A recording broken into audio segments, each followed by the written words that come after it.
Hello everyone, নতুন একটা গল্প নিয়ে আবারও হাজির হয়েছি। তো গাছ কৌটোর প্রথমেই দেখো কি অর্ডার আছে, তো সেগুলোই এখন রেডি করবো বলে টুক করে ভাবলাম একটা ছোট্ট তোমাদের জন্য ভিডিও করে নিই। আর তোমরা ভিডিওগুলোতে এত ভালোবাসা দিয়েছো, তার জন্য অনেক অনেক থ্যাংক ইউ তোমাদেরকে। তো আজকে ফার্স্টে একটা পার্সেল প্যাকিং করছি। এই পার্সেলটা যাবে হলো এটা ওই বগুলায় যাবে, এটা নদিয়াতেই যাবে। তো সেটাই পার্সেল করছি। তার দিদিভাই অর্ডার দিয়েছিলো দুটো গাছ কৌটো, দিদিভাইয়ের বিয়ে 3 তারিখেই, তাই অর্ডারটা দিয়েছিল। তা সে কুরিয়ার তো আমার এমন অবস্থা করে, মাঝে মাঝে কুরিয়ার কোম্পানিগুলোর উপর এত রাগ হয় না, কি বলবো। আর মাঝে মাঝে সেই সব কাজে করে দেয়।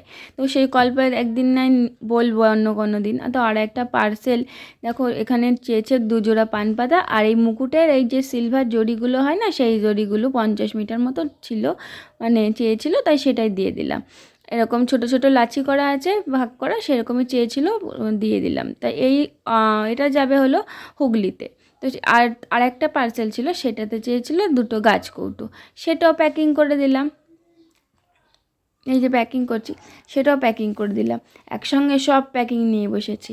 আর কোরিয়ারের লেবেল এগুলো প্রিন্ট করা আনা হয়নি, আবার এগুলো আনতে হবে, কারণ এগুলো একসঙ্গে সব অর্ডার হয়নি, পরে অর্ডার এসছে, তো ওই জন্য। আর যারা যারা নিতে চাইছো এরকম ধরনের গাছ কৌটো, পান পাতা বা মুকুটের সব জিনিসপত্র, তারা আমার সাথে যোগাযোগ করে নিও আমার ফোন নাম্বারে। দেখাবে নতুন কোনো একটা ভিডিও।